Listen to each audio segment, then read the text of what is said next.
kita bersatu hati di dalam doa. Bapa kami yang ada di dalam kerajaan surga, pada saat ini kami mau mendengarkan akan berita Injil, kabar baik yang senantiasa membawa kami kepada damai sejahtera dan sukacita. Hamba mohon kepadamu, taruhkan perkataan-perkataan-Mu yang hidup dan berkuasa itu atas lidah, bibir, mulut hamba-Mu, hati dan jiwa hamba-Mu, supaya apa yang hamba-Mu katakan saat ini datang daripadamu. Terangilah mata hati setiap kami yang mendengarkan firman-Mu pada saat ini. Dalam nama Tuhan Yesus Kristus kami berdoa. Haleluya. Amin.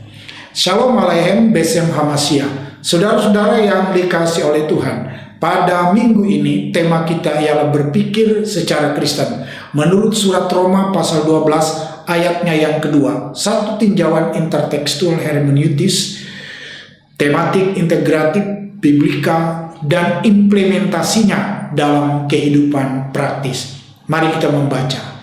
Janganlah kamu menjadi serupa dengan dunia ini, tetapi berubahlah oleh pembaharuan budimu, sehingga kamu dapat membedakan manakah kehendak Allah, apa yang baik, yang berkenan kepada Allah, dan yang sempurna. Saudara-saudara, menurut teks ini ada dua cara berpikir orang Kristen. Pertama, serupa dengan dunia ini atau masih kompromi. Yang kedua, tidak serupa lagi oleh karena telah menerima anugerah keselamatan di dalam Kristus yang telah mati, dikuburkan dan bangkit dari antara orang mati itu, yang mengubah setiap aspek tujuan kehidupannya itu. Terjemahan New King James Version dikatakan seperti ini, and do not be conformed to this world, but be transformed by the renewing of your mind. Kata conform itu dihubungkan dalam teks ini dengan menjadi seperti dunia ini. Sedangkan kata transform itu dihubungkan dengan kesadaran akan identitas diri yang baru, yang berusaha hidup sesuai dengan identitas itu sebagai ibadah yang sejati. Saudara boleh lihat di ayat 1 sebelum ayatnya yang kedua ini. Nah, mari kita lihat kesadaran akan identitas yang baru ini diungkap Rasul Paulus dalam Efesus pasalnya yang keempat ayat 22 sampai 24. Dikatakan, yaitu bahwa kamu berhubung dengan kehidupan kamu yang dahulu harus menanggalkan manusia yang lama, yang menemui kebinasaannya oleh nafsunya yang menyesatkan, supaya kamu dibaharui di dalam roh dan pikiranmu, dan mengenakan manusia baru yang telah diciptakan menurut kehendak Allah di dalam kebenaran dan kekudusan yang sesungguhnya. Saudara perhatikan di situ bahwa kesadaran akan identitas yang baru ini diungkapkan oleh Rasul Paulus, bahwa dengan menanggalkan pola pikir yang lama, perilaku yang lama, yang menuai kebinasaan nafsunya yang menyesatkan, kemudian mengenakan manusia baru yang telah diciptakan oleh Allah menurut kehendak Allah di dalam kebenaran dan kekudusan yang sesungguhnya. Dan manusia baru ini terus-menerus diperbaharui di dalam roh dan pikiran.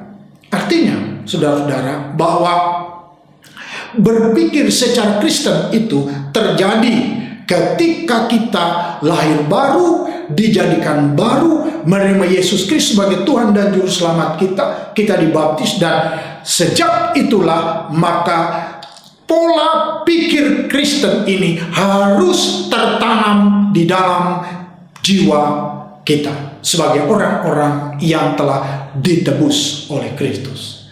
Setidaknya ada 4 cara untuk menanam pola pikir Kristen oleh kesadaran akan identitas diri yang baru ini di dalam Kristus.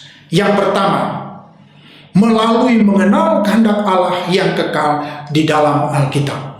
Saudara-saudara, Efesus 4 ayat 20 dan 21 mengatakan, tetapi kamu bukan demikian. Kamu telah belajar mengenal Kristus. Karena kamu telah mendengar tentang Dia dan menerima pengajaran di dalam Dia menurut kebenaran yang nyata di dalam Yesus. Saudara bisa perhatikan istilah atau kata tetapi kamu. Ini adalah sebuah kontras dengan kehidupan dan pola pikir yang sebelumnya di ayat 1 sampai ayatnya yang ke-19. Artinya kontras itu terjadi ketika kita hidup dalam kehidupan kita yang disebut dengan istilah manusia lama. Kemudian ketika kita menerima Yesus sebagai Tuhan dan Juru Selamat kita, maka dikatakan di situ kita memiliki kehidupan dan pola pikir yang baru. Saudara perhatikan di situ bagaimana proses selanjutnya. Prasaya mengatakan kamu telah belajar mengenal Kristus. Ini merupakan pokok pikiran yang paling agung yang dapat kita pelajari dari Alkitab. Hanya manusia baru yang dapat belajar mengenal Kristus itu. Hanya manusia baru. Ayat 21 mengatakan, lebih lanjut, kamu telah mendengar tentang Dia dan menerima pengajaran di dalam Dia.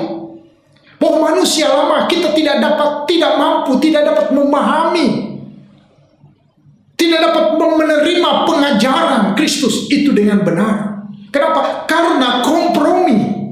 Tetapi orang yang telah mengalami transformasi pikiran, mereka ini dapat menerima pengajaran di dalam Dia. Artinya, saudara-saudara, apa yang kita pelajari dan dengar tentang Allah yang Esa, Tritunggal Maha Kudus, dari para rasul, dari bapak-bapak gereja, sampai hari ini yang diajarkan kepada kita oleh orang-orang yang sungguh-sungguh percaya, itu seharusnya meningkatkan perilaku kita sebagai orang Kristen, bukan sebaliknya. Kalau kita sungguh-sungguh mengikut Tuhan. Kalau kita baca Mazmur 119, kita akan menemukan di sana bagaimana kita mengenal kehendak Allah yang sempurna ini, saudara, melalui Alkitab. Mazmur 119 ayat 1 sampai 176. Ini ayat yang panjang dari 150 pasal yang ada di dalam kitab Mazmur. Di sana terdapat istilah-istilah yang terus-menerus diulang, seperti Tauratmu, titah-titahmu, perintahmu, hukummu, kehendakmu. Istilah sinonimus ini terus-menerus muncul di dalam teks itu. Maksudnya ialah memberi kita pengertian supaya kita dapat mengenal Tuhan yang sempurna itu dengan baik. Yang kedua, menanam pola pikir Kristen melalui terus-menerus memandang kepada Yesus Kristus. Apa sebabnya? Sebab Kristus adalah kriteria dan standar dari etika segala zaman bagi orang yang percaya. Kita baca di dalam Ibrani 12 ayatnya yang kedua. Marilah kita melakukan dengan mata yang tertuju kepada Yesus. Dengan memandang, istilah lain, tertuju kepada Yesus. Tujuan kita, pengertian kita, itu tertuju kepada Yesus. Mengapa? Kita baca. Yang memimpin kita di dalam iman, dan yang membawa iman kita itu kepada kesempurnaan. Hanya Yesus yang dapat memimpin kita dalam iman, dan yang membawa iman kita itu kepada kesempurnaan. Kristus inilah yang membimbing kita, yang menuntun kita dengan menunjukkan seluruh mata hati kita kepada, maka pola pikir Kristen itu, saudara-saudara, akan dikuatkan oleh kebenaran firman Allah itu.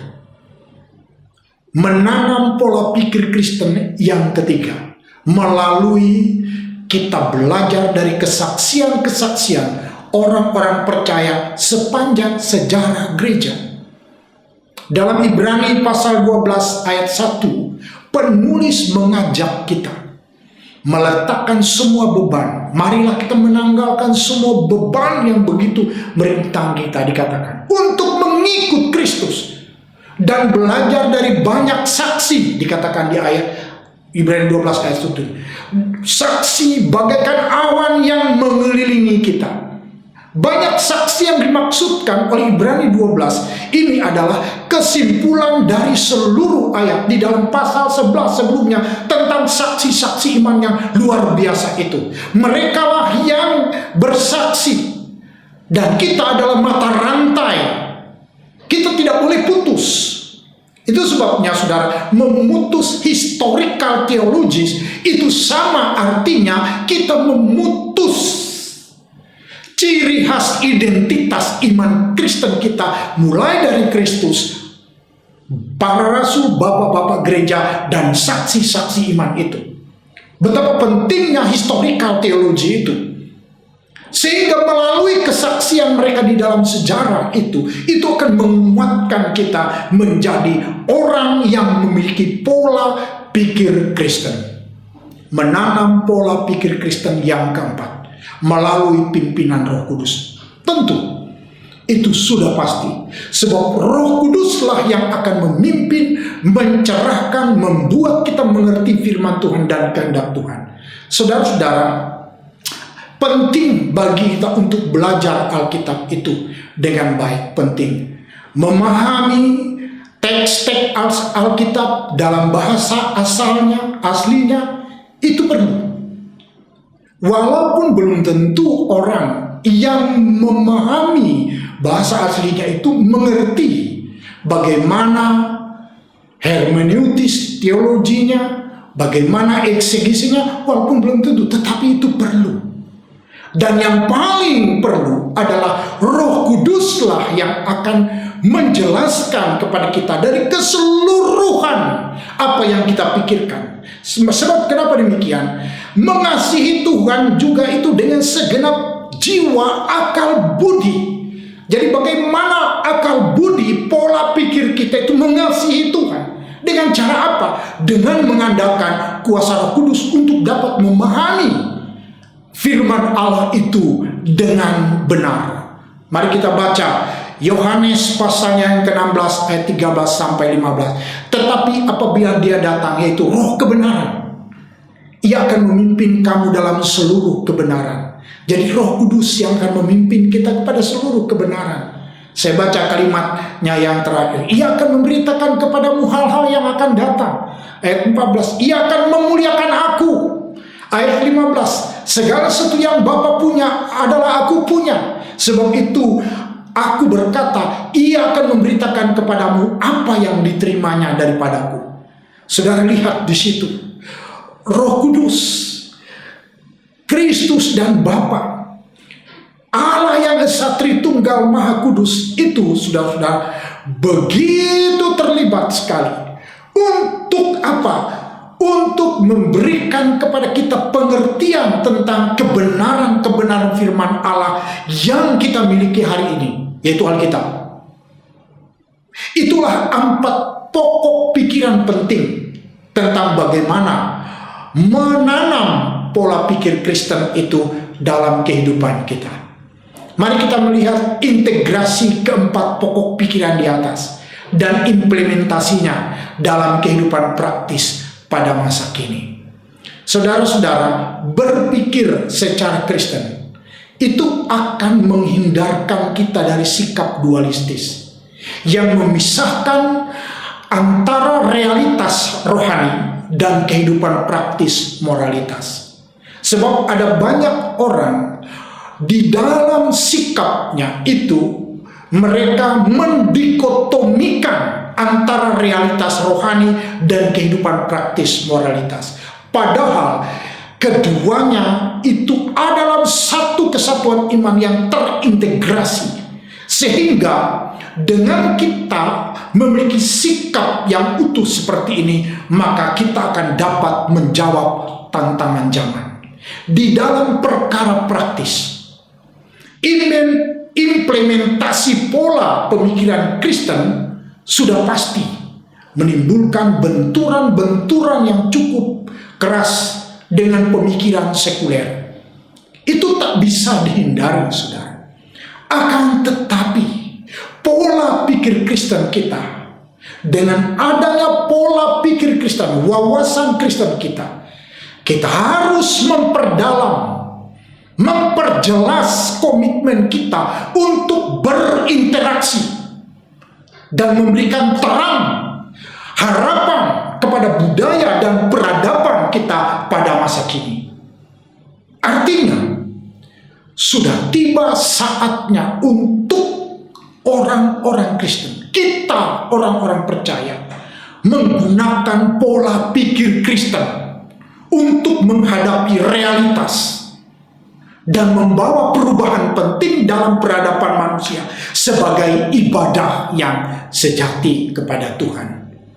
Saudara-saudara, semoga dengan saudara-saudara memiliki wawasan Kristen dan pola pikir Kristen yang tertanam oleh pembaharuan roh dan pikiran saudara-saudara, saudara-saudara dapat mempersembahkan membawa perubahan dalam peradaban kita pada masa kini. Dengan demikian, nama Tuhan akan semakin dimuliakan. Amin untuk firman Tuhan. Mari kita berdoa. Bapa kami yang ada di dalam surga, di dalam nama Tuhan Yesus Kristus, kiranya firman-Mu hari ini tertanam di dalam hati dan jiwa kami, menjadi sebuah pola yang membentuk perilaku kami, yang membentuk karakter kami, yang membentuk hidup kami, supaya kami dapat menghadapi realitas hari ini yang seringkali tidak kami sukai, tetapi kami harus hidup berinteraksi di dalamnya. Tetapi dengan adanya firman-Mu yang tertanam di dalam batin kami akan dapat menjawab keadaan hari ini demi kemuliaan nama-Mu yang kudus. Berkati setiap anak-anak-Mu yang mendengarkan firman-Mu hari ini dalam nama Tuhan Yesus Kristus. Haleluya. Amin.